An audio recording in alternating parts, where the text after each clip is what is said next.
All right, so good afternoon. Thank you so much for making time for the program at this particular hour. My name is Brian Amuai. This is Trending News. Remember, you can be part of this program by engaging us on our socials at Amuai Brian, that is on X, at Lookuptv. The hashtag we are using is Trending News. Do tell us where you are watching us from and what you think about the stories we are running today that will be forming, that will be coming your way in our subsequent bulletins in details. Now let's begin, and we begin with the embattled Meru Governor Kawira Mwangaza has pleaded not guilty to all the 7 charges that have been leveled against her by county MCAs. Kawira is facing a crucial impeachment hearing in the Senate as her 2-day trial started today. Now the Senate is expected to make a ruling on either to oust or save her for the second time. Governor of Meru County, the charges against you as received from the County Assembly of Meru are as follows, and I quote, Charge 1, misappropriation and misuse of county resources. The governor has grossly violated, among others, Articles 10, 73, 201, 226 Clause 5, 227 and 232 of the Constitution, Sections 8, 12, 13, 1, 16, 17 and 35 of the Leadership and Integrity Act 2012, that is the Integrity Act, Sections 55 and 66 of the Public Procurement and Asset Disposal Act 2015, that is the Procurement Act, and Sections 45, subsection 2 and 46 of the Anti-Corruption and Economic Crimes Act, that is the Anti-Corruption Act, by engagement, connivance, and or complicity in the following. A, the embezzlement of county funds through the governor's sisters, that is Rose Kinya Gwantai and Miriam Gwantai, brother, that is Kenneth Gwantai Murangiri, brother-in-law, that is Nefat Kinywa, and the nephew to the governor's husband, that is Edwin Mutuma Murangiri, all of whom are from now on collectively referred to as the governor's relatives. That 1, an inchoate audit process was underway, and 2, the matters raised by the Assembly were sub judice, the latter frivolous ground being also disingenuous and contrived when viewed against the fact that the governor has already been convicted of contempt of court. The Honorable Kawira Mwangaza, how do you plead to the 7 charges? Guilty or not guilty? Not guilty. The standard for removal of a governor in office, taking into account the adjectives used by the drafters of our Constitution, as defined or as interpreted by our Supreme Court, suggests that the process must be rigorous. Now, as Meru Governor Kawira Mwangaza faces a make-or-break moment of her impeachment trial at the Senate, a section of Meru residents are hopeful that justice will be served and she will be vindicated. Let's listen in. Yangu kwa Seneti siku ya leo niweze kusikiza pande zote mbili, atisti haki iweze kutendeka na gavana wetu apewe haki. Juu tumeona hapa ni viongozi wako na self interest zao hapa Meru. Ningeomba Seneti yetu leo, wakati mnaanza kusikiza evidence ile ambayo imeletwa na County Assembly na defense ambayo imeletwa na County Executive, muweke demokrasia ikiwa kipao mbele, kwa sababu mswada vile ninavyoona ni kwamba unahujumu demokrasia, kwa sababu wale political elite na the elite hapa Meru ndio wameungana pamoja wakafanya conspiracy na members of the County Assembly ndio waweze kutoa gavana ambaye alichaguliwa kwa wingi wa kura na wananchi. Kwa hivyo ningetaka Senate muangalie yale mambo yameletwa hapo mbele kwenu na muweze kuchukua hatua ya kumrudisha gavana wa Meru katika kazi yake, aendelee kufanyia wananchi kazi. Matarajio yangu ni kwamba Gavana Kawira Mwangaza atapata ushindi katika Seneti na kutoka hapo akuje aendelee kufanya kazi. Away from that, cooperatives and MSMEs Cabinet Secretary Simon Chelugui has said there is need to instill integrity of examinations from an early age. Now speaking while witnessing the opening of an exam container at Kapsoya, Uasin Gishu County, Chelugui said the culture of exam cheating must be discouraged right from education centers.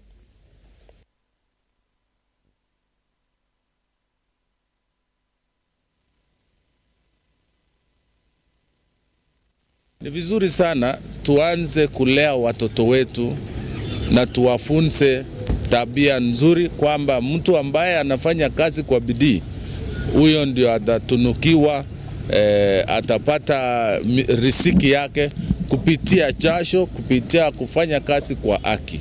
Hiyo ndio maana sisi zote tumeamka leo asubuhi, kwa sababu tunataka kuwaeleza watoto wetu kwamba you cannot succeed if you go through shortcuts and also cheating and stealing. That culture must be discouraged right from our examination centers. Na neno langu, or what I want to say to those who are engaged in from any corner of this country, that they are doing our country a disservice. They are actually undermining the credibility of our exam. I'm happy the Ministry of Education, working together with Interior, are pursuing an ICT, are pursuing those who might have, unfortunately, come across examination material, distributing them through various hubs. And I want to assure you that as a government, we are committed to ensure we deliver credible results. This will mean we will not condone and we will pursue any person who want to undermine such a great exercise in our country. Now, residents of Kaharo village in Kirinyaga have been left in shock after the body of a police officer was found dumped in a coffee plantation, now 10 meters away from his homestead. Confirming the incident, Kirinyaga West Sub-County Police Commander Moses Koskei stated that the deceased had several cuts on his head, assuring family and friends of speedy investigations. Alikuwa amekatakata kichwa, kudungwa na visu na shingo. Alikuwa askari ya bakasi. Lakini sijui kama alikuwa amekuja likizo ama nini, lakini alikuwa hapa tu. Naitwa Patrick Murimi Gasha. Na tumestuka, hasa mimi nimestuka sana juu sasa mwenye ameuliwa. Tulikuwa na yeye jana, tulikuwa tumeonana mahali jana jioni. Lakini sasa kitu ya kunishtua ni kwamba leo ndio nilishika ripoti ati ameuliwa na akatupa huko kwa kahawa akiwa amekufa. Hata nimehusunika juu sasa huyo kijana tumelewa na yeye hapa akiwa mdogo na mjua, na sinjawahi kusikia kuna kitu mbaya, na ni askari. Naitwa David Karani. Nimestuka kwa washauri ya kuona askari ambaye alikuwa mtu mzuri ameuawa na akatupwa kwenye kahawa. Sisi tukastuka sana, hatujawahi kuona hivyo tena. Alikuwa amedungwa kichwa, shingo na macho.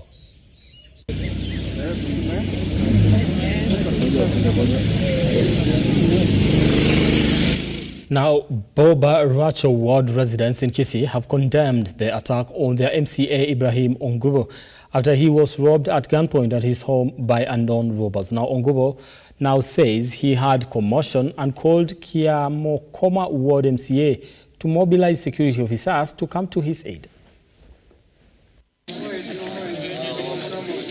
Watu wetu wa Kichichi, ile kazi mlifanya kuitikia mwito na kuja kwa wingi ili machambazi katoroka, na sidi muwe na hiyo moyo, tuendelee kusaidiana.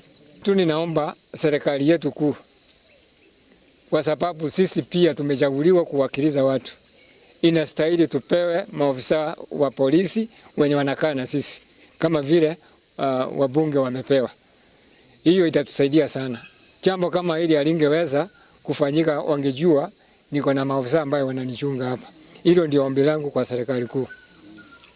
Mkae mkijua usalama inaanza na wewe. Unajichunga na unachunga mwenzako. Na hiyo ndio imetusaidia katika hii kijiji. And this brings into question the safety of honorable members especially the MCAs, because you know the government does not provide security for us. It only provides security for honorable members, that is the members of parliament, the women rep, then the senators, the governors, and the president. It's a wake-up call that this conversation now must begin on how safe the honorable members, especially the members of county assemblies, how safe they are. Because you know, we do the mandate of oversight, legislation, and representation. Now, Northeast Region Commissioner John Otieno has called on the national government to employ technology in tackling terrorism. Now, speaking at the opening of a two-day workshop organized by the National Center for Counterterrorism, the commissioner noted that terror groups are advancing their intelligence.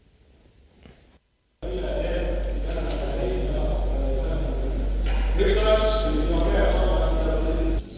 is an area that is very important to us, considering that especially the three counties of Garissa, of Northeastern, actually bordering Somalia, where we have had a lot of challenges coming from across, and also our neighbor here.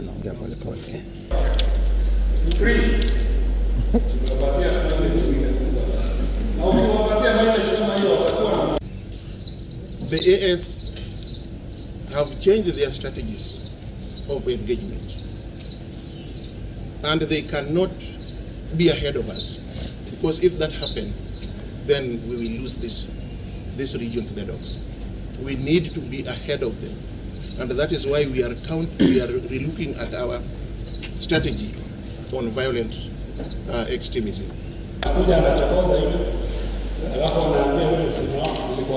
In terms of preaching peace and security and de-radicalization. It is Al-Shabaab attacks are targeted attacks. They are intelligence-led attacks. And they attack security personnel, they attack government workers, they attack teachers, and at certain points they also attack the civilians. Now you look at the trend of attacks. They are not the normal attacks that they use to put IEDs on the roads and any vehicle that passes is hit. The IEDs that they use now are remote controlled and target individual persons. Now, more than 200 families in Meru at the border of Tana River and Garissa counties have been left homeless after Tana River busted its banks following heavy rains witnessed in the country. Now, more than 50 households, schools and churches have also been affected. Now, residents are now calling on the government to come to their aid as they are stirring a disease outbreak due to poor hygiene conditions.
Nilipita kazi imesimama kabisa ifungwa.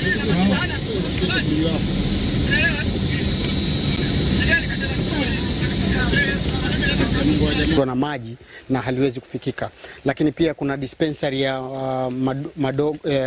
Mororo ambayo sasa hivi huwezi kuweza kupata huduma yoyote kwa sababu imekuwa marundi na imezibwa na maji, imezingirwa na maji kiasi cha kuwa huwezi kupata services zozote hapo. Kwa hizi ni changamoto ambazo mvua imeleta katika sehemu hii, na kitu ambacho tunaweza kufanya kuanzia leo ni kuweza kuandikisha wale watu ambao wameathirika, na watu wako katika level tofauti. Kuna wale ambao tayari nyumba zao zimeingia maji ambao ni takriban nyumba 50, lakini kuna nyumba zaidi ya 150 ambao tumewaomba watoke sehemu hizi waende sehemu za juu. Maji yalianza jana asubuhi yakitokea na huko nyuma ya choo. Sasa ndio akaanza akapanda, ndio ikaenda ikabomoa nyumba nyingine kule mwisho, ndio ikaanza maji yakaanza kutoka ndani ya nyumba. Takriban watu vijiji, yani nyumba 50 zimeathirika, na watu wa sasa hivi wameondoka, wako kamp ambayo imetengenezwa pale Bula Baraka, kiwanja cha mpira, watu wamewekwa pale. Now, Tourism and Wildlife Cabinet Secretary Alfred Mutua has urged the national government to partner with the county governments to avert human-wildlife conflict in order to reduce the life loss and expenditure on compensation. He further said that areas surrounding national parks and national reserves will be fenced.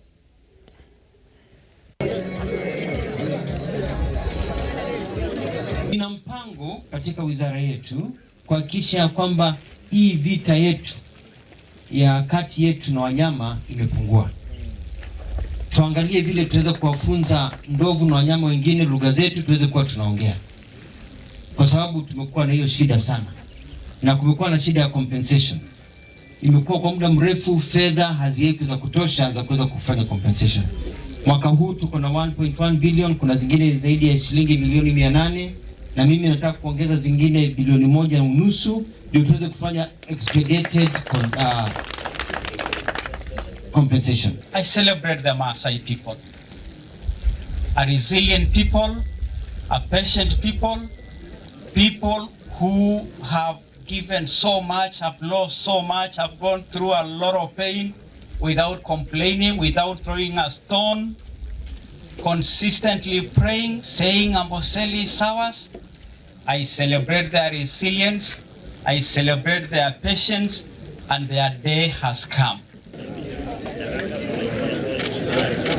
All right, we've come to the end of our program at this particular hour. The details of this particular story will be coming your way in our subsequent bulletins, that is at 7 and at 9 p.m. Do have yourselves a lovely evening.